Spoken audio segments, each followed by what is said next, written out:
Yo, yo, yo, what's up, my YouTubers? Yes, I haven't done any videos for a long time, but they'll be coming back soon. In the meantime, just to give you an update of what's going on, I'm still rebuilding our website. If you missed the previous update, I'm doing this with Webflow, which is an online web builder for people who do know how to code. So yeah, basically if you missed the previous update, all the equipment you'll be able to browse it in a catalogue style, just like the old site, by category, but each category has its own main section. All the equipment is divided into 12 categories, and each of these pages is like, it gives all the information on that category of equipment: synths, samplers, drum boxes, audio interfaces, monitors, effects and processors, microphones, MIDI, DAW and controllers and master keyboards, anything for controlling stuff, software, mixers, and studio is all other equipment that doesn't fall into any of these categories. And there's a DJ section as well. Okay, on each of these pages you're going to get a technical explanation of the product category for beginner to intermediate level, but more importantly you're going to get a complete timeline of the history of each product category, which lists the key products in each of those categories that came along and revolutionized things or changed things, the big important pieces of equipment. So you get a timeline history to make sense of it all, right?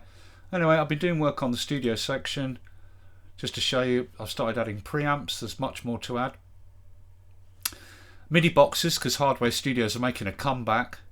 So I've done, I mean, this is obviously, you know, if you've got a hardware studio, MIDI boxes are a big part of that. So there's some classics you can pick up on the free ads. I'll add a couple more. Hardware sequencers, I'm redoing them all with much higher quality, big images and better text and everything. I've added these so far. There's some classic hardware sequencers. I've added the MIDI data filer as well because it was designed to go with Yamaha sequencers that didn't have a disk drive. So I've added these already. Key hardware sequencers. There's a few more to add. Tape machines next. This was really fun to do. Starting with the classic multi-track machines. Now look, these are not all the machines that were ever made, but these are the key, big, important machines that recorded the majority of the hits that we all know going back over time.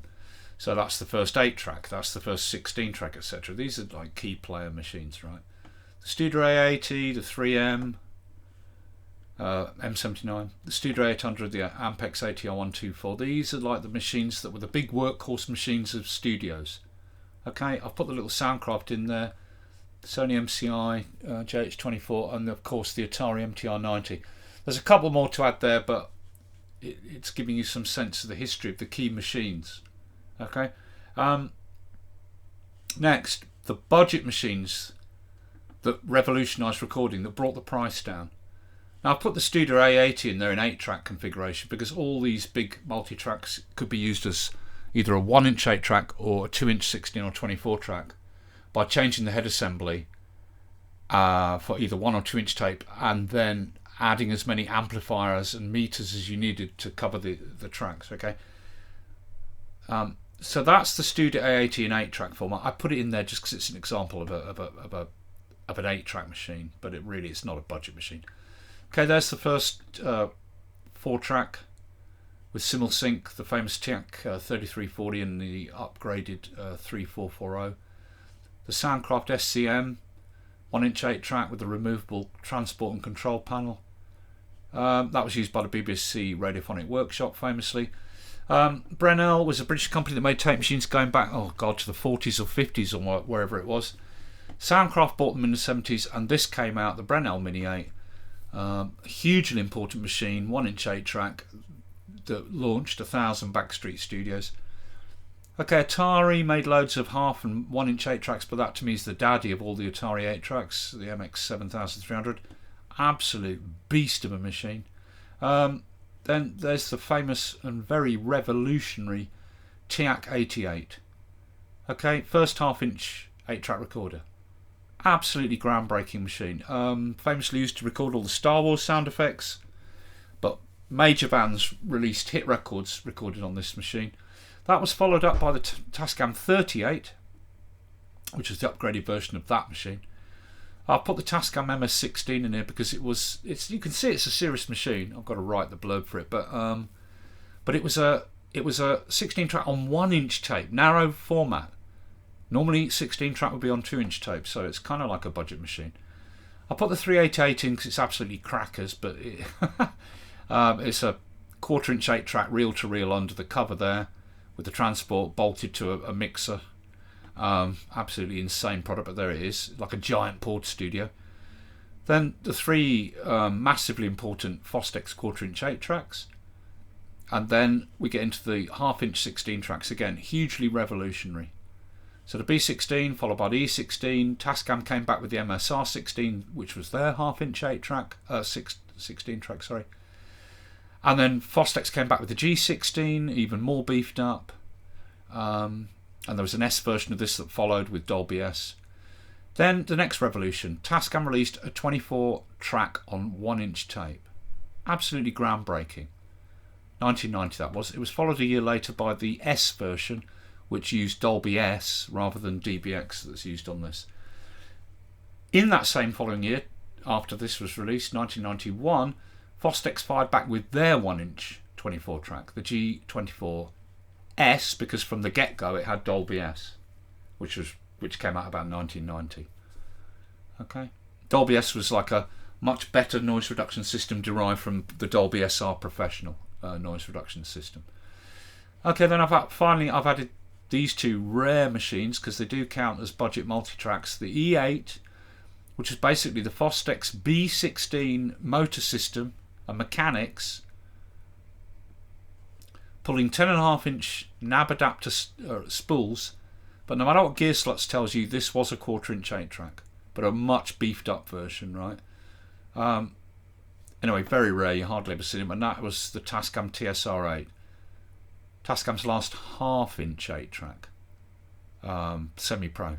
The rarest rocking old shit, these.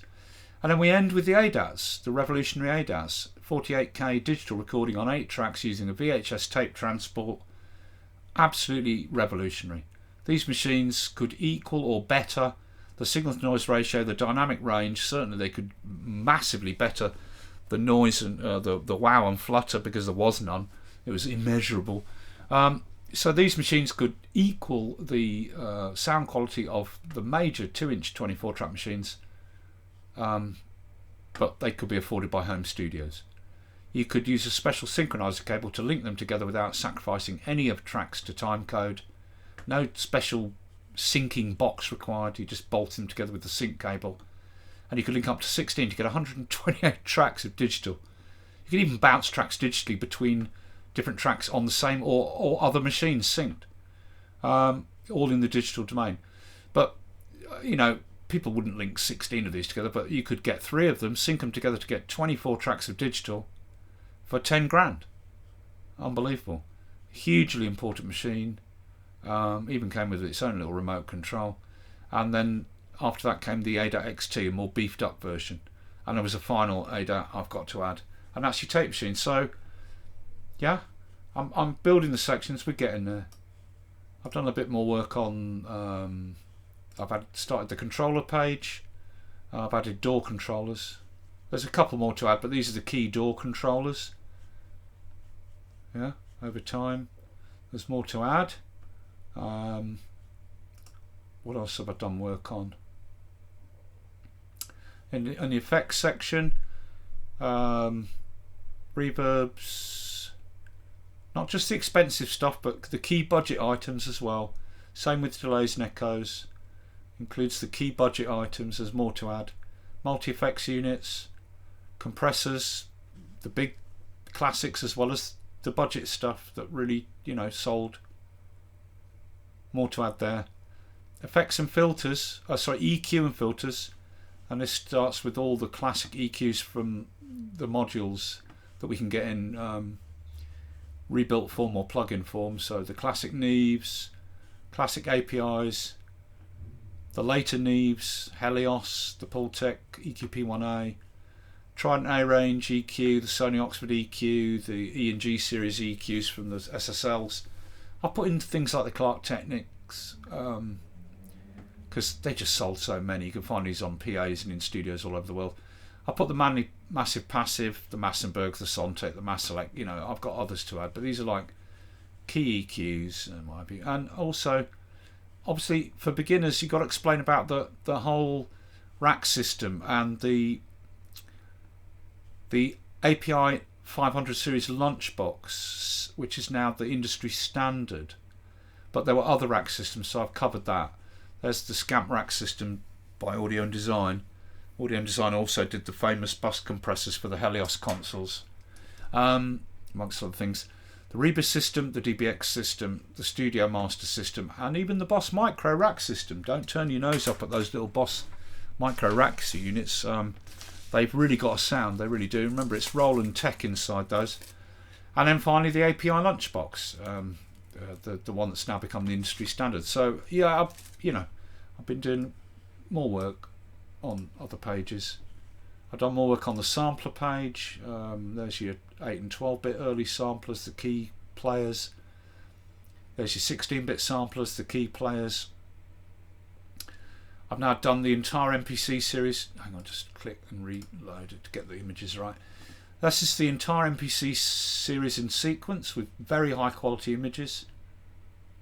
Right, so you can see the entire history of the MPC. Then I've started adding Groovebox samplers, phrase samplers, you know.